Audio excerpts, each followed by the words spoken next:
இலங்கையை ஆண்ட தமிழ் மன்னனை பற்றி கேள்விப்பட்டிருக்கிறீர்களா? இது அவனை பற்றிய கதைதான். அவன்தான் எல்லாளன். எல்லாளன் என்பவன் கிறிஸ்துவுக்கு முன் 205ஆம் ஆண்டில் தென்னிந்தியாவில் இருந்து இலங்கை மீது படையெடுத்து வந்த சோழ இளவரசன் ஆவான். அவன் சிங்கள அரசனாகிய அசேலனை வீழ்த்தி 44 ஆண்டுகள் அனுராதபுரத்தை ஆட்சி செய்தான்.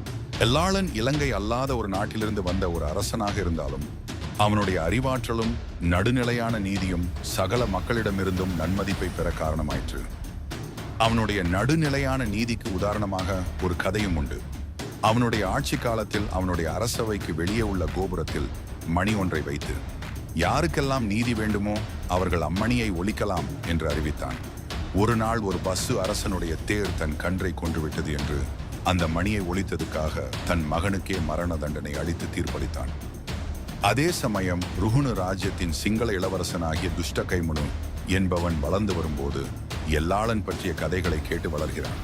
அதே சமயம் சிங்களவர்களுடைய பண்டைய தலைநகரமாகிய அனுராதபுரத்தை எல்லாளன் ஆட்சி புரிவதை அவனால் பொறுத்து கொள்ள முடியவில்லை.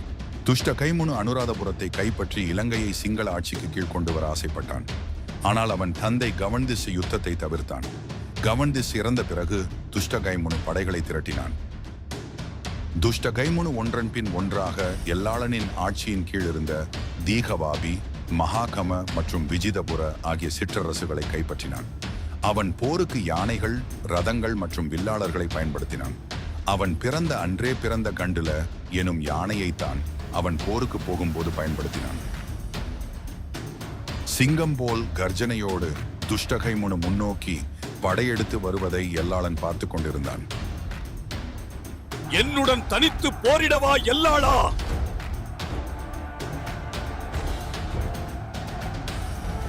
தன்னுடைய படைகளை கொண்டு வெற்றி பெற வாய்ப்பிருந்தாலும் புன்னகைத்தபடியே போரிடச் சென்றான்.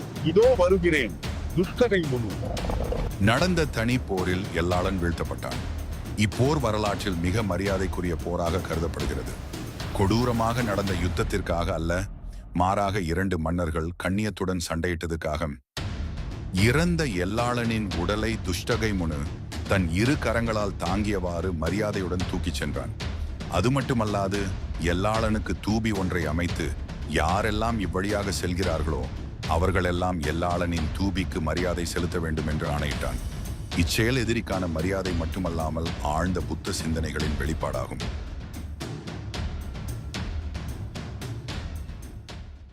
ஃப்ரெண்ட்ஸ், மறக்காம இந்த வீடியோவை லைக் பண்ணுங்க, ஷேர் பண்ணுங்க, சப்ஸ்கிரைப் பண்ணுங்க.